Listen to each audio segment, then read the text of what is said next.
Hello students, आज हम chemistry का एक important chapter chemical bonding start कर रहे हैं। तो कुछ कॉन्सेप्ट स्टार्टिंग में जो है उसके बारे में जानना ज़रूरी है, वो हम स्टार्ट करते हैं।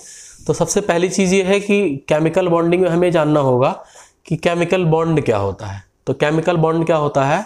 The force which holds the atom together with in A molecule is called chemical bond. एक दूसरे लैंग्वेज में ये कहा जा सकता है, जैसे यहाँ पर टर्म यूज किया हमने एटम्स, तो एटम्स के बजाय आप वहाँ पर एटम या आयन भी लिख सकते हैं। तो एक ऐसा फोर्स जो एटम्स या डिफरेंट टाइप ऑफ स्पीसीज को, आयन्स को एक साथ बांध के रखता है डिफरेंट टाइप ऑफ स्पीसीज में। जरूरी नहीं कि वो मॉलिक्यूल हो, आयन हो, तो भी वहाँ पर वही चीज़ बात करेंगे कि वो इनको एक साथ बांध के रखता है, उसी को हम क्या कहते हैं? Chemical bond. तो अब इसके बाद जो अगला नेक्स्ट टॉपिक स्टार्ट होता है, मतलब ये हमें केमिकल बॉन्ड के बारे में पता लग गया। दूसरी चीज जो स्टार्ट होती है वो ये होती है कि ऐसा क्यों होता है कि एटम्स कंबाइन करते हैं। मतलब हमें जानना होगा कि व्हाई डू एटम्स कंबाइन।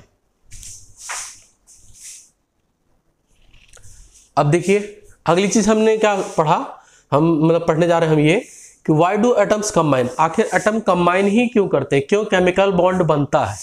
तो उसके रिस्पेक्ट में यहां पर दो आंसर निकल के आते हैं कि to minimise energy to complete octet. अपनी एनर्जी को मिनिमाइज करने के लिए और ऑक्टेट को कंप्लीट करने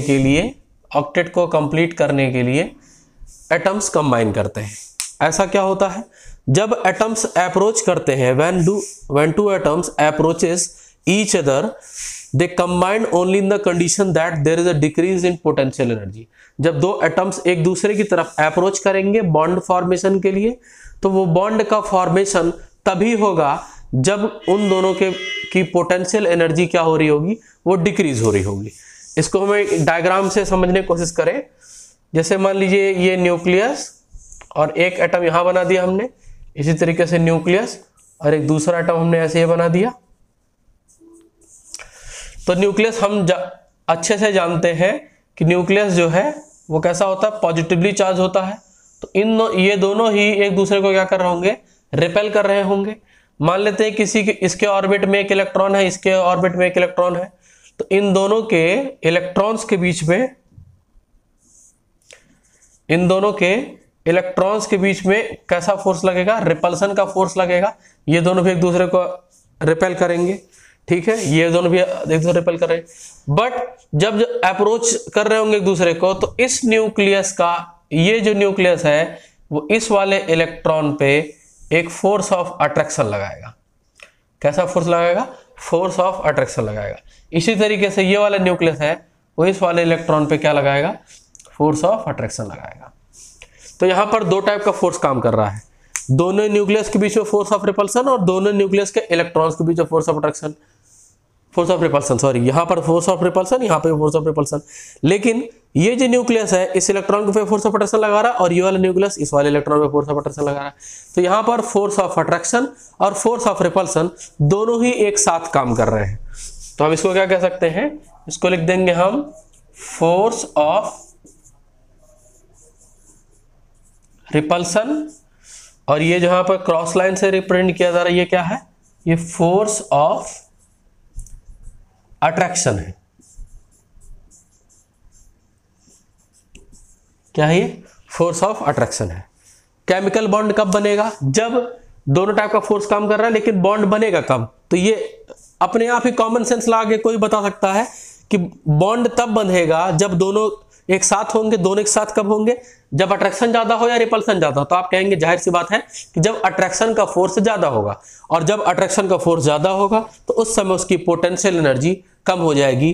तो इसी चीज को हम यहाँ कह रहे हैं टू मिनिमम, कि एटम्स कंबाइन इसीलिए करते हैं जिससे उनकी एनर्जी कम हो जाए। जब एटम अप्रोच करेंगे तो वहां पर फोर्स ऑफ अट्रैक्शन के कंपैरिजन में फोर्स ऑफ रिपल्सन कम हो जाएगा, इसीलिए वहां पर एटम्स कंबाइन कर जाते हैं। चलिए अब दूसरी चीज आती है ऑक्टेट रूल। क्या चीज है? तो ऑक्टेट रूल को मैं एक्सप्लेन करता हूं। ऑक्टेट रूल क्या है कि पीरियोडिक टेबल में जो एलिमेंट्स हैं उनके अंदर एक टेंडेंसी होती है कि सब के सब स्टेबल इलेक्ट्रॉनिक कॉन्फ़िगरेशन अटेन करना चाहते हैं। स्टेबल इलेक्ट्रॉनिक कॉन्फ़िगरेशन यानी कि इनर्ट गैस के जैसा। हम जानते हैं कि हीलियम को छोड़ के जितनी भी इनर्ट गैसेस हैं या नोबल गैसेस हैं उनको क्या कहते हैं, उनको नोबल गैसेज इसलिए कहते हैं क्योंकि वो रिएक्शन में पार्टिसिपेट नहीं करती हैं या बॉन्ड फॉर्मेशन नहीं करते हैं। तो हमें यहाँ पे क्या दिखाई दे रहा है कि ऑक्टेट रूल ये बताता है कि हर एक एलिमेंट के अंदर एक टेंडेंसी है कि हर कोई चाहता है कि उसका इलेक्ट्रॉनिक कन्फिगरेशन नोबल गैस जैसा हो जाए। नोबल गैस जैसा यानी कि नोबल, जितनी भी नोबल गैसेस हैं उनके आउटर मोस्ट सेल में 8 इलेक्ट्रॉन होते हैं, एक्सेप्ट हीलियम। हीलियम एक ऐसा नोबल गैस है जिसके लास्ट सेल में 8 इलेक्ट्रॉन नहीं होते हैं, 2 इलेक्ट्रॉन होते हैं क्योंकि उसके पास एक ही शेल होता है। बाकी सबके लास्ट सेल में कितने इलेक्ट्रॉन होते हैं? 8। तो सभी एलिमेंट के अंदर टेंडेंसी होती है कि वो चाहते हैं कि उनके आखिरी सेल में 8 इलेक्ट्रॉन हो जाए। तो उसी को ऑक्टेट रूल में समझाया गया। तो ये रूल क्या बताता है? According to this rule atoms can combine either by transfer of electron और शेयरिंग ऑफ इलेक्ट्रॉन। या तो इलेक्ट्रॉन ट्रांसफर करेंगे एक एटम से दूसरे एटम पे, या दोनों एटम्स एक दूसरे से इलेक्ट्रॉन्स की शेयरिंग करेंगे। क्यों कर रहे हैं ट्रांसफर या शेयरिंग? जिससे कि उनके पास टोटल कितने इलेक्ट्रॉन हो जाए? To accommodate 8 electron in their valency shell. अपने बैलेंसी सेल में 8 इलेक्ट्रॉन करने के लिए ऐसा करते हैं। ठीक है, तो इसी को मैं एक डायग्राम बना के मैं समझाता हूं आपको। एक फ्लो चार्ट बना देते हैं जिससे हमें समझ में आ जाएगा। यहां हम लिखेंगे एटम कंबाइन। यहां 2 एरो बना देते हैं इसके लिए। पहला एरो क्या रिप्रेजेंट करेगा? ये बताएगा bye transfer of electron, transfer of electrons. ठीक है, तो ट्रांसफर ऑफ इलेक्ट्रॉन से कौन सा बॉन्ड बनेगा? तुरंत लिख देंगे कौन सा बॉन्ड? आयनिक बॉन्ड, या इसी को क्या कहा जाता है? इलेक्ट्रोवैलेंट बॉन्ड भी इसी का नाम है। कौन सा बॉन्ड नाम है? Electrovalent bond. आयनिक बॉन्ड को ही इलेक्ट्रोवैलेंट बॉन्ड बोलते हैं, ध्यान रखिएगा एकदम। अब यहां दूसरा क्या है? By sharing of electron.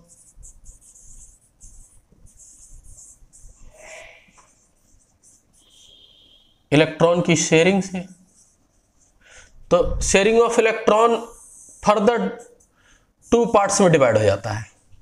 तो पहला पार्ट है by equal sharing of electrons. अगर जो इलेक्ट्रॉन की शेयरिंग इक्वल हो, मतलब 2 लोग हैं तो आधा आधा, मतलब 2 एटम्स को कंबाइन कर रहे हैं, तो जितने इलेक्ट्रॉन पहला वाला एटम खर्च करे उतने इलेक्ट्रॉन दूसरा वाला खर्च करे, तो उसको हम कहेंगे equal sharing.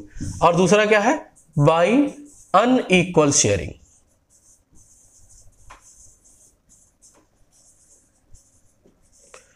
Unequal sharing of electrons. तो इक्वल शेयरिंग से कौन सा बॉन्ड बनेगा? कोवेलेंट बॉन्ड बनेगा। कौन सा बॉन्ड बनेगा? Covalent bond. और अनइक्वल शेयरिंग से कौन सा बनेगा? Coordinate bond. कौन सा बॉन्ड? कोऑर्डिनेट बॉन्ड, या इसी को डेटिव बॉन्ड भी बोलते हैं। तो नाम में कंफ्यूज नहीं होना है, डेटिव बॉन्ड। तो क्या समझ में आया? एटम कंबाइन करते हैं, 2 तरीका कंबाइन करने का। क्यों कंबाइन करेंगे? जिससे 8 इलेक्ट्रॉन हो जाए। 8 इलेक्ट्रॉन रखने का कॉन्सेप्ट क्या है? Octet rule. तो क्या हुआ यहां पर? एटम्स कंबाइन कर रहे हैं। कंबाइन करने का 2 तरीका, या तो इलेक्ट्रॉन का ट्रांसफर करेंगे, एक दूसरे से इलेक्ट्रॉन एक्सचेंज करेंगे जिससे वो दूसरे के दे उनका 8 हो जाए, इन वाले का 8 हो जाए। वो मैं समझाऊंगा कि कैसे हो रहा। दूसरा तरीका क्या है? By sharing of electron. तो शेयरिंग भी 2 तरीके की होती है, या तो बराबर बराबर शेयरिंग हो, इक्वल शेयरिंग होगी तो कोवेलेंट बॉन्ड बनेगा, अनइक्वल शेयरिंग होगी तो कोऑर्डिनेट बॉन्ड बनेगा, और इलेक्ट्रॉन का ट्रांसफर होगा तो आयनिक बॉन्ड बनेगा, या क्या कहेंगे उसको हम? कोवेलेंट बॉन्ड बनेगा। अब एक एक करके हम इन सभी बॉन्ड्स को समझ लेते हैं। अब इसमें पहला टाइप है आयनिक बॉन्ड। तो आयनिक बॉन्ड क्या है? एक ऐसा linkage, the type of linkage formed from the electrostatic attraction. क्या हो? दोनों के बीच में इलेक्ट्रोस्टैटिक अट्रैक्शन हो between oppositely charged ion in a chemical bond is called ionic bond. जैसे कि कब कहेंगे इसको आयनिक बॉन्ड है? कि एक लिंकेज हो 2 एटम्स के बीच में, दोनों के बीच में फोर्स काम करेगा। कौन सा फोर्स काम करेगा? जिसका नाम है electrostatic attraction. Electrostatic force of attraction होगा वहां पर, इलेक्ट्रोस्टैटिक फोर्स ऑफ अट्रैक्शन, क्योंकि दोनों ही अपोजिटली चार्ज्ड होंगे। हमने पढ़ा है लोअर क्लासेस से ही कि लाइक चार्जेज यानी कि दो एलिमेंट हैं, दोनों के ऊपर एक ही जैसा चार्ज होगा तो दोनों एक दूसरे को रिपेल करेंगे। अपोजिट चार्ज होगा तो दोनों एक दूसरे को अट्रैक्ट करेंगे। जो अट्रैक्ट करेंगे उसका नाम क्या है? The force of attraction. क्या नाम है उसका? Force of attraction between oppositely charged ion. तो उसको केमिकल क्या कहा जाएगा? इसको आयनिक बॉन्ड कहा जाएगा। तो अब अगली चीज आती है इसमें कि क्या कंडीशंस है। कुछ कंडीशंस होंगी आयनिक बॉन्ड के बनने की। तो पहला कंडीशन ये है कि टू एलिमेंट्स जो भी होंगे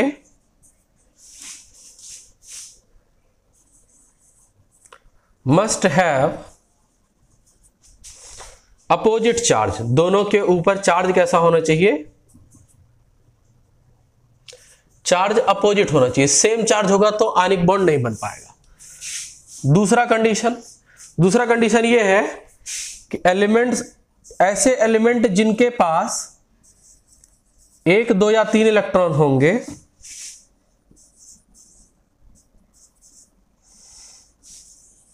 which have 1, 2 or 3 electrons,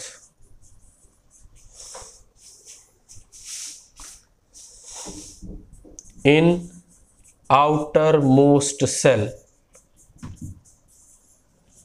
ऐसे एलिमेंट जिनके आउटर मोस्ट सेल में 1, 2 या 3 इलेक्ट्रॉन होंगे तो वो क्या बनाते हैं? Form cation. क्या बनाएंगे वो? कैटायन। जिसके पास 1, 2 या 3 इलेक्ट्रॉन होंगे वो जनरली कैटायन ही बनाते हैं। इसी तरीके से दूसरा स्टेटमेंट लिख दें कि ऐसे एलिमेंट्स which have 5, 6 और 7 इलेक्ट्रॉन्स। कितने इलेक्ट्रॉन हो? 5, 6 या 7 इलेक्ट्रॉन हो इन आउटर मोस्ट सेल। उनके आउटर मोस्ट सेल में 5, 6 या 7 इलेक्ट्रॉन होंगे तो क्या बनाएंगे? Form anion.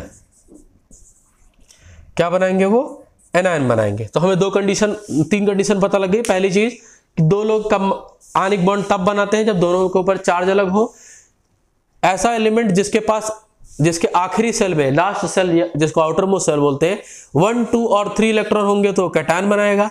अगर जो 5, 6 और 7 इलेक्ट्रॉन होंगे तो वो ये जनरल कॉन्सेप्ट है कि वो क्या बनाता है? एनायन बनाएगा। एक लास्ट चीज है कि इलेक्ट्रोनेगेटिविटी का डिफरेंस कितना होना चाहिए। तो यहां लिख दें हम difference of electronegativity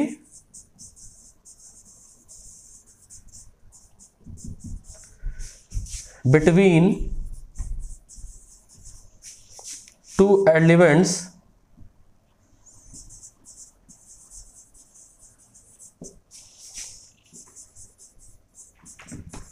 must be greater than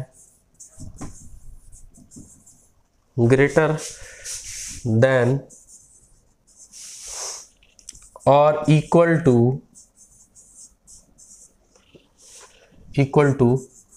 2।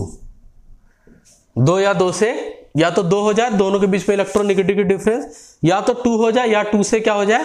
ज्यादा हो जाए। ये इसेंशियल कंडीशन है इसके लिए। तो ये हमारे पास कंडीशंस आ गई।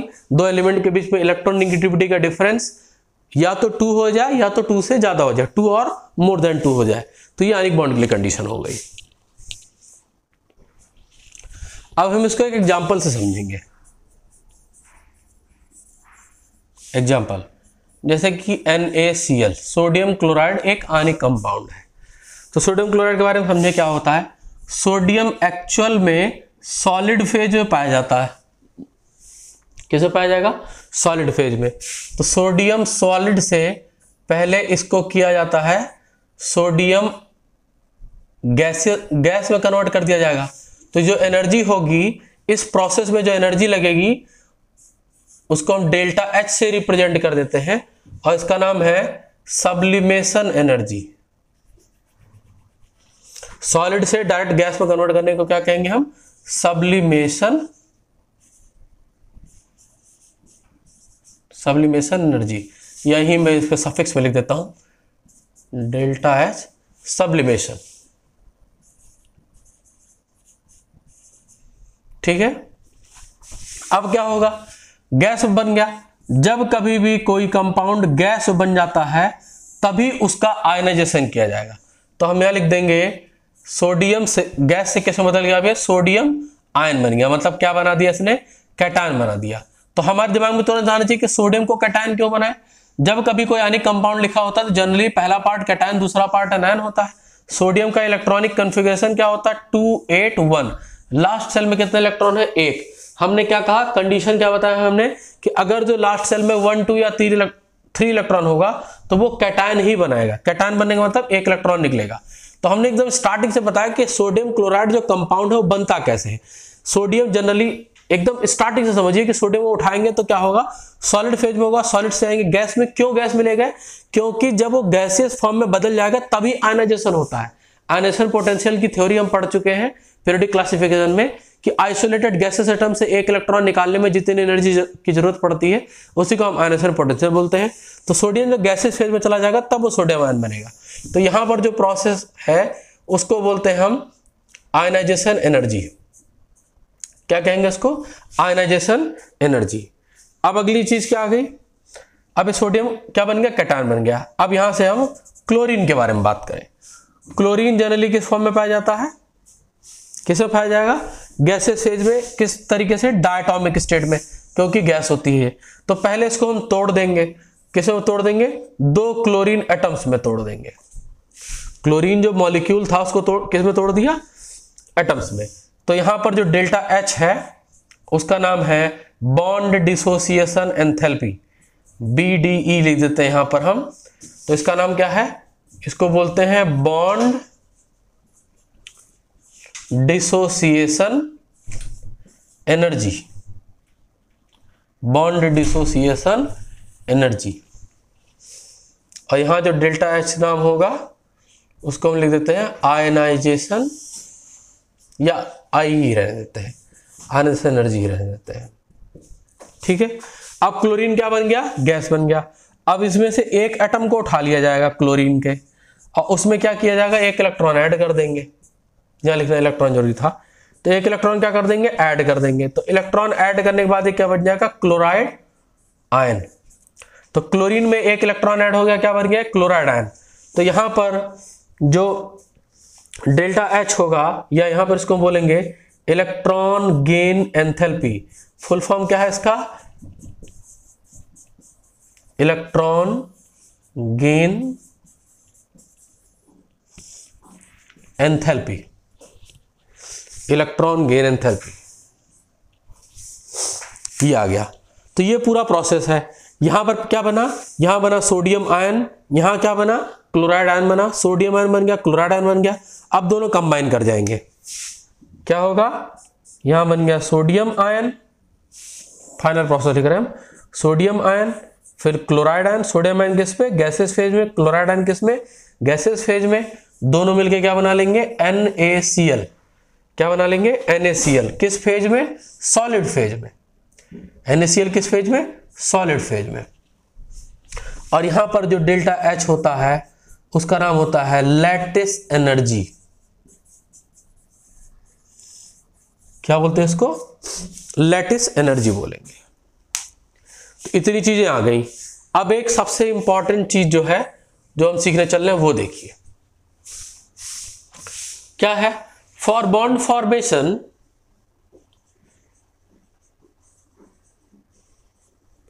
For bond formation, bond formation के केस में मैंने क्या बताया कि एनर्जी रिलीज हो जाती है। एनर्जी क्या हो जाती है, रिलीज हो जाती है। या ये कहेंगे कि सबसे पहले क्या बताया मैंने कि केमिकल बॉन्डिंग में कि केमिकल बॉन्ड बनता ही क्यों है, to minimise energy and to complete octet. तो दोनों चीजों की बात करो। सोडियम का इलेक्ट्रॉनिक कॉन्फ़िगरेशन 281 होता है और क्लोरीन का इलेक्ट्रॉनिक कॉन्फ़िगरेशन 287 होता है। तो सोडियम अगर जो 1 इलेक्ट्रॉन अपना इनको दे दे तो ये बन जाएगा सोडियम आयन, और ये क्लोराइड आयन बन जाएगा। तो क्लोराइड के ऊपर नेगेटिव चार्ज क्यों आया, क्योंकि उसका आउटरमोस्ट सेल में 8 इलेक्ट्रॉन हो गए, और सोडियम के भी लास्ट सेल में कितने इलेक्ट्रॉन हो गए, 8। तो इन दोनों ने, इन्होंने इलेक्ट्रॉन निकाला, इन्होंने इलेक्ट्रॉन गेन किया। किस लिए किया, जिससे कि दोनों के आउटर मोस्ट सेल में कितने इलेक्ट्रॉन हो गए, 8 इलेक्ट्रॉन हो गए। अब क्या इस प्रोसेस से एनर्जी भी कम होगी, या ये, क्योंकि हमने कहा ना कि टू मिनिमाइज एनर्जी, तो मिनिमाइज एनर्जी के केस में समझो सोडियम सॉलिड था, सॉलिड से गैस बनाया गया, तो उस प्रोसेस में जो एनर्जी लगी है उसका नाम क्या है, डेल्टा एच सब्लिमेशन। उसके बाद उसको आयनाइज किया गया होगा, एक इलेक्ट्रॉन निकाला गया, तो उसका नाम क्या है, आयनाइजेशन एनर्जी। ये वो सब एनर्जी हम लिख रहे हैं जो हमने सप्लाई की है। पहला कौन सा पार्ट था, एनर्जी जो हम सब्लिमेशन में खर्च हुआ, मतलब कि सॉलिड से बनाया गैस। दूसरा प्रोसेस कौन सा था, कि जो आयनाइजेशन में खर्च हुआ एक इलेक्ट्रॉन निकालने में। फिर उसके बाद तीसरा क्या है, bond dissociation energy, delta H BDE, delta H BDE, bond dissociation energy. तो ये 3 टाइप की एनर्जी है जो सप्लाई की गई है। अब और पढ़ ले, और क्या चीज था, इसके अलावा क्या था, इलेक्ट्रॉन गेन एंथैल्पी। तो मैं ये पढ़ा चुका हूं आपको कि इलेक्ट्रॉन गेन एंथैल्पी वो निगेटिव होता है। इलेक्ट्रॉन गेन एंथैल्पी कैसा होता है, निगेटिव होता है। जब एक इलेक्ट्रॉन ऐड होगा तो एनर्जी रिलीज होगी, ठीक है।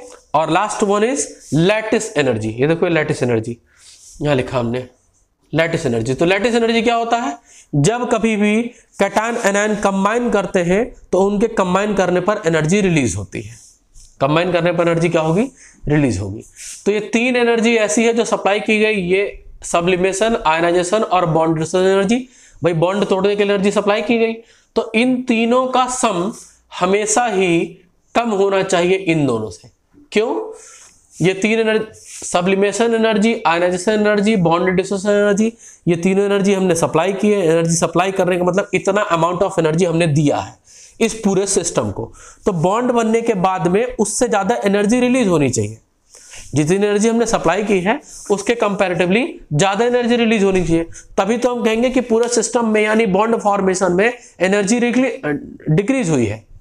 समझो कि ऐसे एक एग्जांपल से समझिए कि सब्लिमेशन, आयनाइजेशन, बॉन्ड डिसोसिएशन, ये तीनों वो एनर्जी है जो सिस्टम को दी गई। किसको दी गई, सोडियम और क्लोरीन को। सोडियम को दी गई और किसको दी गई, क्लोरीन को। 2 एनर्जी इन्होंने रिलीज की, कौन कौन सी, इलेक्ट्रॉन गेन एंथैल्पी और lattice energy. Electron gain enthalpy, electron add होने पर जो रिलीज होता है इलेक्ट्रॉन गेन एंथैल्पी बोलते हैं, और दोनों के कंबाइन करने पर जो एनर्जी रिलीज होगी उसका नाम है लैटिस एनर्जी। तो ये एनर्जी कौन सा है, जो रिलीज हुई है। तो क्या कहा जाएगा कि बॉन्ड का फॉर्मेशन तभी होता है जब एनर्जी घट जाती है। तो जाहिर सी बात है कि जितनी एनर्जी हमने दी है उसके कंपैरेटिवली ज्यादा रिलीज होगी, तभी बॉन्ड का फॉर्मेशन होगा। तो ये बहुत इसेंशियल, मतलब ये इंपॉर्टेंट भी है, और आप इसको यहां पर ध्यान रखिएगा कि जितनी एनर्जी दी जाती है उसके कंपैरेटिवली ज्यादा एनर्जी रिलीज होगी। अब अगला टर्म आता है इलेक्ट्रोबैलेंसी। इलेक्ट्रोबैलेंसी क्या है, इलेक्ट्रोबैलेंसी क्या है, the number of electron lost और gained by an element is called electrovalency. तो इसको क्या कहा जाएगा, इलेक्ट्रोबैलेंसी कहा जाएगा। नंबर ऑफ इलेक्ट्रॉन लॉस्ट और gained by an element is called इलेक्ट्रोबैलेंसी।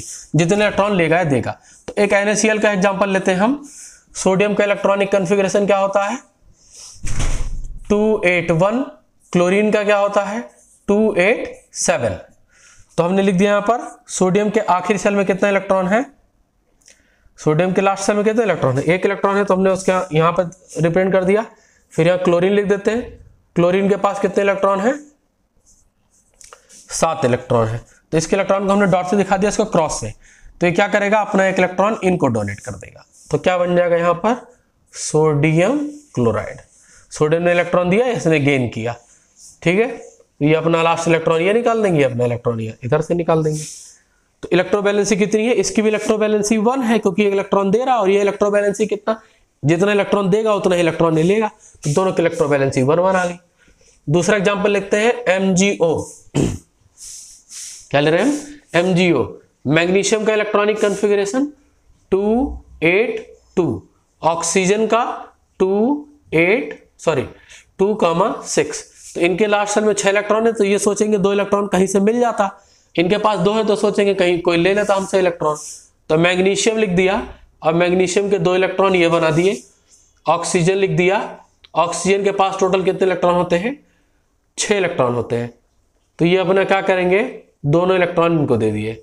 क्या बन गया, मैग्नीशियम के ऊपर 2 पॉजिटिव चार्ज, ऑक्सीजन के ऊपर 2 नेगेटिव। तो आपसे पूछे कि मैग्नीशियम और ऑक्सीजन की इलेक्ट्रोबैलेंसी कितनी है, तो आप कहेंगे 2-2 इलेक्ट्रॉन का एक्सचेंज है, तो क्या कहेंगे हम, मैग्नीशियम आयन।